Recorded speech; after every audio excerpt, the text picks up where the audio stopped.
ಭಾರತ ಏನು ಜಗತ್ತದ 5ನೇ ಎಲ್ಲಕ್ಕಿಂತ ದೊಡ್ಡ ಎಕನಾಮಿ ಇತ್ತ ಅದೀಗ ಇಳಿದ 6ನೇ ನಂಬರ್ ಮ್ಯಾಗ ಬಂದೈತಿ. ಅದ ಕಾರಣ IMF ಡೇಟಾ ಬಂದೈತ್ರಿ. ಎಲ್ಲಾ ದೇಶದ ಗ್ರೋತ್ ಎಷ್ಟಿರ್ಬೋದ, ಭಾರತದ ಫ್ಯೂಚರ್ ಗ್ರೋತ್ ಎಷ್ಟಿರ್ಬೋದು ಅಂತ ಎಲ್ಲ ಅನುಮಾನ ಹಚ್ಚಿಬಿಟ್ಟಿದಾರ.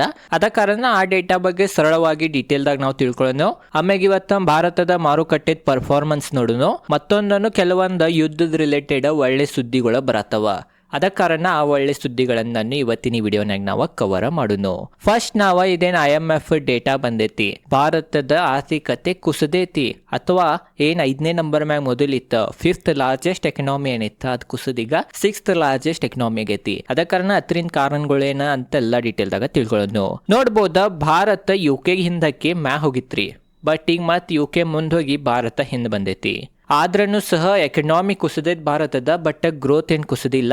ಗ್ರೋತ್ UK ಕಿಂತ ಇನ್ನ ಸ್ಟ್ರಾಂಗ್ ಅನ್ನ ಐತಂತ ನಾವು ಅನ್ಬೋದ.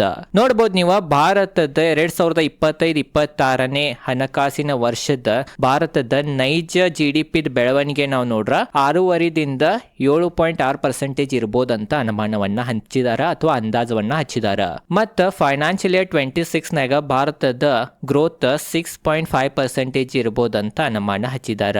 ಜಗತ್ತದ ಎವರೇಜ್ GDP ನೋಡ್ರ, ಗ್ಲೋಬಲ್ ಎವರೇಜ್ GDP ನೋಡ್ರ 3.1% ಐತಿ, ಭಾರತದ ಡಬಲ್ ಐತಿ. ಅದ ಕಾರಣ ಭಾರತ 5ನೇ ಲಾರ್ಜೆಸ್ಟ್ ಎಕನಾಮಿದಿಂದ 6ನೇಗೆ ಬಂದ್ರೂ ಸಹ ಗ್ರೋತ್ ಏನ್ ಕಡಿಮೆ ಆಗಿಲ್ಲ, ಗ್ರೋತ್ ಇನ್ನ ಹೆಚ್ಚನ ಐತಂತ ನಾವು ಅನ್ಬೋದ. ಅತ್ರಾಗನು ಮೇನ್ ಇದ UK ಏನ ನಮಗ್ ಹಿಂದ್ ಹಕ್ಕೈತಿ. UK ಹಿಂದ್ ಹಿಂದ್ ಮೇನ್ ರೀಸನ್ ಗ್ರೋತ್ ಇಲ್ರಿ. UK ದೇನ್ ಮ್ಯಾಸಿವ್ ಗ್ರೋತ್ ಆಗಿಲ್ಲ, ಬಟ್ UK ಅದಕ್ಕೆ ಹಿಂದ್ ಹಕ್ಕೈತ ಅನ್ನಕ ಮೇನ್ ಪ್ರಮುಖ ಕಾರಣಗಳು ನೋಡ್ರ. ಒಂದೇ ಮೇನ್ ಕಾರಣ ಏನಿದ್ದ ರೂಪೀಸ್ ಐತಿ. ರೂಪೀಸ್ ಡಾಲರ್ ವಿರುದ್ಧ ಏನ್ ಹತ್ರದ ಮೌಲ್ಯವನ್ನ ಕಳ್ಕೊಳತೈತಿ ಅಥವಾ ವೀಕ್ ಏನಾಗತೈತಿ, ಹತ್ರಿಂದ UK ನಮಗ ಹಿಂದ್ ಹಾಕೈತಂತ ನಾವ್ ಅನ್ಬೋದ. ಯಾಕಂತಂದ್ರೆ ಇದೇನ್ ಅಳಿತಾರ ಗ್ರೋತ್, ಇದೆಲ್ಲ ಡಾಲರ್ ಟರ್ಮ್ಸ್ನಾಗ ಅಳಿತಾರಿ. ಅದ ಕಾರಣ ಸ್ವಲ್ಪ ಗ್ರೋತ್ ನಮ್ದು ಇಲ್ಲಿ ಕಮ್ಮಿ ತೋರ್ಸೈತಿ ರೂಪೀಸ್ ವೀಕ್ ಆಗೋದ್ರಿಂದ ಅಂತ ನಾವ್ ಅನ್ಬೋದ. ಮತ್ತೊಂದನೇ ಏನಂತಂದ್ರ ಮೊದಲೇನ ಬ್ಯಾರೆ ಮೆಜರ್ಲೆ ಬ್ಯಾರೆ ಅಳತಿಲೆ ಅಳಿತಿರಿ ಭಾರತದ ಗ್ರೋತ್, ಅದನ್ನ ಈಗ ಚೇಂಜ್ ಮಾಡಿದಾರ. ಅದ ಕಾರಣ ಅದು ಬದಲಾವಣೆ ಆಗಿದ್ರಿಂದನು ಈ ತರ ಸ್ವಲ್ಪ ಫರಕ್ ಬಂದೈತಿ ಭಾರತದ ಗ್ರೋತ್ನಾಗ ಅಂತಾನು ಅನುಮಾನ ಹಚ್ಚಿದಾರ. ಮೊದಲೇ 2011 ಬೇಸ್ ಇಯರ್ ಅನ್ನ ಹಿಡಿದ ಅಳಿತೀರ, ಈಗ 2023 ಹಿಡಿಯತಾರ. ಅದ ಕಾರಣನು ಸ್ವಲ್ಪ ಬದಲಾವಣೆ ಬಂದೈತಿ. ಅತ್ರಾಗನು ಮೇನ್ ಏನಂತಂದ್ರ UK ನಮಗ್ ಹಿಂದ್ ಹಾಕೋ ಹಿಂದ್ ಮೇನ್ ರೀಸನ್ ಏನಂತಂದ್ರ UK ದ ಕರೆನ್ಸಿ ಸ್ಟ್ರಾಂಗ್ ಐತ್ರಿ. ಏನ್ ಅವ್ರದ ಪೌಂಡ್ ಐತಿ ಅದ ಸ್ಟ್ರಾಂಗ್ ಐತಿ. ಅಷ್ಟು ಪೌಂಡ್ ಕುಸದಿಲ್ ಡಾಲರ್ ವಿರುದ್ಧ, ಆ ಒಂದು ಕಾರಣದಿಂದನು UK ನಮಗ್ ಹಿಂದ್ ಹಾಕೈತಂತ ನಾವು ಅನ್ಬೋದ. ಬಟ್ ಈ ಒಂದು ಡೇಟಾ ಅಲ್ಲಿ ಅನ್ಸೋ ಅವಶ್ಯಕತೆ ಇಲ್ಲ, ಯಾಕಂತಂದ್ರ ಭಾರತದ ಗ್ರೋತ್ ಐತಿ. ಈಗ ಹಿಂದ್ ಹಾಕಿರ್ಬೋದು, ಬಟ್ ಫ್ಯೂಚರ್ನಾಗ ನಾವು ಮತ್ತೆ ಹಿಂದ್ ಹಾಕತ್ತೇವಿ UK ಗಂತ ನಾವು ಅನ್ಬೋದ. ಅತ್ರಾಗನು ಮತ್ತೊಂದು ಮೇನ್ ಅನುಮಾನ, ಎಲ್ಲಕ್ಕಿಂತ ದೊಡ್ಡ ಅನುಮಾನ ಏನಂತಂದ್ರ ಭಾರತ 2030ರಿಂದ 31 ತನಕ 7.3 ಟ್ರಿಲಿಯನ್ ಡಾಲರ್ದಿಂದ 8 ಟ್ರಿಲಿಯನ್ ಡಾಲರ್ದ ಆರ್ಥಿಕತೆ ಆಗ್ಬೋದಂತ ಅನುಮಾನ ಹಚ್ಚಿದಾರ. 3ನೇ ಅತಿ ದೊಡ್ಡ ವಿಶ್ವದ ಆರ್ಥಿಕತೆ ಆಗ್ಬೋದು ಭಾರತ ಅಂತ ನಾತಾರ. ಅದ ಕಾರಣ ಇದು ಒಂದ ಒಳ್ಳೆ ಸುದ್ದಿನ ಭಾರತದ ಆರ್ಥಿಕತೆ ದೃಷ್ಟಿದಿಂದ ಅಥವಾ ಮಾರುಕಟ್ಟೆ ದೃಷ್ಟಿದಿಂದ ಅಂತ ನಾವು ಅನ್ಬೋದ. ಓವರ್ ಆಲ್ ನಿಮಗ IMF ಡೇಟಾ ಕ್ವಿಕ್ ಆಗಿ ಡೀಟೇಲ್ ದಾಗ ಗುರ್ತಾ ಇರ್ಬೋದ. ಏನ್ ಅಂಜಿಸಾತಾರ ಭಾಳ ಜನರ, ಅದೇನ್ ಅಂಜೋ ಅವಶ್ಯಕತೆ ಇಲ್ಲ ಅಂತ ನಮಗ ಗುರ್ತಾ ಬಿಡ್ತೈತಿ. ಅದ ಕಾರಣ ಯಾವಾಗನು ಈ ತರ ಡೀಟೇಲ್ದಾಗ ಅನಾಲಿಸಿಸ್ ಮಾಡಿ ನಾವ ನಮ್ಮ ದೇಶದ ಬಗ್ಗೆ ಮಾತಾಡ್ಬೇಕ. ಏನೋ ಅನಾಲಿಸಿಸ್ ಮಾಡಲ್ದ ಯಾರೋ ಹೇಳಿರಂತ ಕೇಳಿ ದೇಶದ ಬಗ್ಗೆ, ದೇಶದ ಗ್ರೋತ್ ಬಗ್ಗೆ ಕೆಟ್ಟ ಮಾತಾಡಬಾರ್ದ. ಇದು ನಿಮಗೆ ಗುರ್ತಾ ಇರ್ಬೋದ. ಮತ್ತೊಂದೇನಂತಂದ್ರೆ ಇವತ್ತಿಂದ ಮಾರುಕಟ್ಟೆದ ಪರಿಸ್ಥಿತಿ, ಫ್ರೈಡೇ ಮಾರುಕಟ್ಟೆದ ಪರಿಸ್ಥಿತಿ ಒಳ್ಳೇದನ್ನ ಇತ್ತು ಅಂತ ನಾವು ಅನ್ಬೋದ. ನಿಫ್ಟಿ ನೋಡ್ಬೋದ 0.65% ಇರೈತಿ, ಬ್ಯಾಂಕ್ ನಿಫ್ಟಿ 0.85% ಇರೈತಿ, ಸೆನ್ಸೆಕ್ಸ್ ಅನ್ನು ಸಹ 0.65% ಇರೈತಿ. ಮತ್ತೊಂದೇನಂತಂದ್ರೆ ಮಿಡ್ ಕ್ಯಾಪ್ ಇಂಡೆಕ್ಸ್ ಅನ್ನು ನೋಡ್ಬೋದು ಇವತ್ತ 1.22% ಇರೈತ್ರಿ. 1%ಗಿಂತ ಹೆಚ್ಚು ಇರೈತಿ. ಮಿಡ್ ಕ್ಯಾಪ್ ಭಾಳ ಇರೈತಿ ಇವತ್ತ.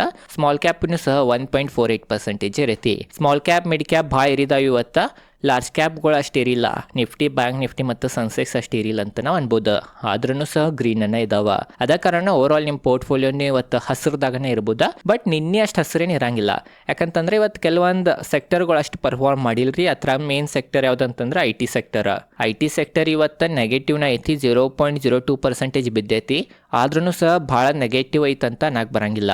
IT ಇಂಡೆಕ್ಸ್ ನೆಗೆಟಿವ್ ಇರೋ ಕಾರಣ ಸ್ವಲ್ಪ ಪೋರ್ಟ್ಫೋಲಿಯೋ ಇವತ್ತು ಭಾಳ ಜನರದ ಪ್ರಾಫಿಟ್ನೇ ಇರ್ಬೋದು, ಬಟ್ ಭಾಳ ಕಡಿಮೆ ಪ್ರಾಫಿಟ್ ಅಥವಾ ಫ್ಲಾಟ್ನೇ ಇರ್ಬೋದು ಅಂತ ನನ್ಗೆ ಅನಿಸ್ತೈತಿ. ನಿಮ್ಮ ಪೋರ್ಟ್ಫೋಲಿಯೋದ ಪರಿಸ್ಥಿತಿ ಯಾವ ಥರ ಐತಂತ ಕಮೆಂಟ್ ಸೆಕ್ಷನ್ಯಾಗ ತಿಳಿಸ್ರಿ. ನಿಫ್ಟಿ ಆಟೋನು ನೋಡ್ಬೋದು ಇವತ್ತು 0.20% ಇರೈತಿ. ಬ್ಯಾಂಕ್ ನಿಫ್ಟಿ ಆಲ್ರೆಡಿ ಹೇಳಿದ್ನಿ. ಫೈನಾನ್ಷಿಯಲ್ ಸರ್ವಿಸಸ್ 0.67% ಇರೈತಿ. FMCG 2.65% ಇರೈತಿ. ಏನ್ FMCGನಾಗ ಯುದ್ಧ ಸಮಯದಾಗನ ಗ್ರೋತ್ ಬರ್ಬೇಕಾಯ್ತು ಅಥವಾ ಏರ್ಬೇಕಾಯ್ತು, ಅದು ಏರಕ್ ಆಗತ್ತಿತ್ತು. ಬಟ್ ಫೈನಲಿ ಈಗ ಮತ್ತೆ ಹಿಡ್ದೈತೆ ಹಾದಿ ಅಂತ ನಾವು ಅನ್ಬೋದು. ಅದ ಕಾರಣ ಇವತ್ತು FMCG ಇಂಡೆಕ್ಸ್ ಭಾಳ ಇರುತ್ತೆ ಅಂತ ನಾವು ಅನ್ಬೋದು. ಮೀಡಿಯಾನು ಪಾಸಿಟಿವ್ ಐತಿ, ಮೆಟಲ್ ಪಾಸಿಟಿವ್ ಐತಿ, ಫಾರ್ಮಾ ಪಾಸಿಟಿವ್ ಐತಿ, ಬಟ್ ಭಾಳ ಪಾಸಿಟಿವ್ ಇಲ್ಲ. 0.14% ಅಷ್ಟೇ ಇರೈತಿ. PSU ಬ್ಯಾಂಕ್ ನೋಡ್ಬೋದು, ರಿಯಾಲಿಟಿ ಪಾಸಿಟಿವ್ ಐತ್ರಿ, ಪ್ರೈವೇಟ್ ಬ್ಯಾಂಕ್ ಪಾಸಿಟಿವ್ ಐತಿ, ಹೆಲ್ತ್ ಕೇರ್ ಪಾಸಿಟಿವ್ ಐತಿ, ಕನ್ಸ್ಯೂಮರ್ ಡ್ಯೂರೇಬಲ್ಸ್ ಪಾಸಿಟಿವ್ ಐತಿ, ಆಯಿಲ್ ಅಂಡ್ ಗ್ಯಾಸ್ ಪಾಸಿಟಿವ್ ಐತಿ, ಕೆಮಿಕಲ್ ಪಾಸಿಟಿವ್ ಐತಿ. ಉಳಿದಿದ್ದೆಲ್ಲ ಸೆಕ್ಟರ್ ಇವತ್ತು ಪಾಸಿಟಿವ್ನೇ ಇದಾವ. ಅದ ಕಾರಣ ಇವತ್ತು ಎಲ್ಲಾ ಸೆಕ್ಟರ್ ಪಾಸಿಟಿವ್ ಇದಾವ. ಮತ್ ನಾವು ಗ್ಲೋಬಲ್ ಮಾರ್ಕೆಟ್ ಪರಿಸ್ಥಿತಿ ನೋಡ್ಬೋದು ನೀವು. US ಇದ್ದ ಡೌ ಜೋನ್ಸ್ ಫ್ಯೂಚರ್ 1% ಹೆಚ್ಚಿರೈತಿ. ನಿನ್ನೆ US ಮಾರ್ಕೆಟ್ ಭಾಳ ಒಳ್ಳೆ ಪರ್ಫಾರ್ಮ್ ಮಾಡಿದ್ದು. ನಿನ್ನೆ ಎಲ್ಲ ಗ್ರೀನ್ ಕ್ಲೋಸಿಂಗ್ ಕೊಟ್ಟಿದ್ದು. ಯುರೋಪಿಯನ್ ಮಾರ್ಕೆಟ್ ಈಗ ಕರೆಂಟ್ ಓಪನ್ ಇದಾವ, ಅವು ಸಹ ನೋಡ್ಬೋದು ಏರಿದಾವ್ರಿ. 1.5% ಸುಮಾರು ಏರಿದಾವ. ಮತ್ತು ಏಷ್ಯನ್ ಮಾರ್ಕೆಟ್ ಪರಿಸ್ಥಿತಿ ಅಷ್ಟು ಸರಿ ಇಲ್ಲ ಇತ್ತು ಬೆಳಿಗ್ಗೆ. ಆದ್ರೂ ಸಹ ಗಿಫ್ಟ್ ನಿಫ್ಟಿ ಏನಿಗೆ ಕರೆಂಟ್ ಟ್ರೇಡ್ ಆಗತೈತಿ, ಅದು ಸಹ ಒಳ್ಳೇದನ್ನೇ ಐತಿ, ಪಾಸಿಟಿವ್ನ ಸಿಗ್ನಲ್ ಕೊಡತೈತಿ. 0.72% ಇರೈತಂತ ನಾವು ಅನ್ಬೋದು. ಮತ್ತು ನಾವು ಕ್ರೂಡ್ ಆಯಿಲ್ ಬೆಲೆ ನೋಡ್ಬೋದು. ಕ್ರೂಡ್ ಆಯಿಲ್ ಡೌನ್ ಬಂದವ. WTI ಕ್ರೂಡ್ ಆಯಿಲ್ 90 ಸಮಯ ಬಂದೈತಿ. ಇವತ್ತು ಒಂದು ದಿನ ನೋಡ್ಬೋದು ನೀವು 4%ಗಿಂತ ಹೆಚ್ಚು ಬಿದ್ದೈತಿ. ಬ್ರೆಂಟ್ ಕ್ರೂಡ್ ಆಯಿಲ್ ಅನ್ನು 95 ಸಮೀಪ ಟ್ರೇಡ್ ಮಾಡತೈತಿ. ಬರೀ ಈಗ ಯುದ್ಧದ ರಿಲೇಟೆಡ್ ಏನು ಒಳ್ಳೆ ಸುದ್ದಿ ಬಂದಾವ ಅಥವಾ ಮಾರ್ಕೆಟ್ ಇವತ್ತು ಈ ಥರ ಗ್ರೀನ್ದಾಗನ ಕ್ಲೋಸಿಂಗ್ ಎದಕ್ಕೆ ಕೊಟ್ಟಿತ್ತ, ಅದರಿಂದ ಕಾರಣಗಳೇನಂತ ಅದ್ರ ಬಗ್ಗೆ ಸ್ವಲ್ಪ ತಿಳ್ಕೊಂಬಿಡುನು ನೋಡ್ರಿ. ಒಂದೇ ಮೇನ್ ಕಾರಣ ಏನಂತಂದ್ರೆ ಇಸ್ರೇಲ್ ಮತ್ತು ಲೆಬನಾನ್ ನಡಕ ಯುದ್ಧ ನಡೆಯತಿತ್ತ.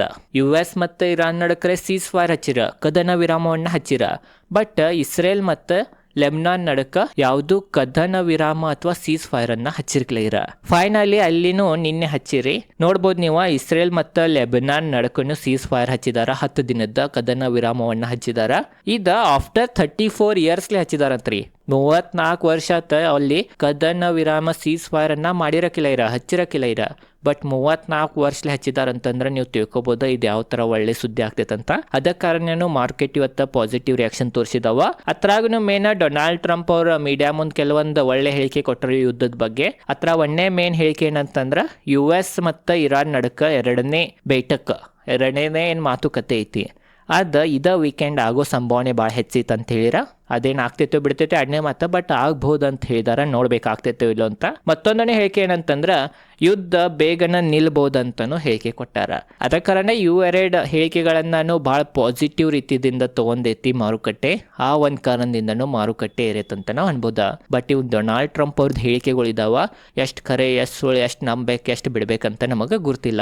ಆದ್ರೂ ಸಹ ಇವೆಲ್ಲ ಸುದ್ದಿಗೊಳಗ ಮಾರ್ಕೆಟ್ ಪಾಸಿಟಿವ್ ವೇನಾಗನ ತಗೊಂಡೈತಂತ ನಮಗೆ ಇವತ್ತಿನ ಮಾರ್ಕೆಟ್ ಪರ್ಫಾರ್ಮೆನ್ಸ್ ನೋಡ್ರೆ ಗುರ್ತಾಗ್ತೈತಿ.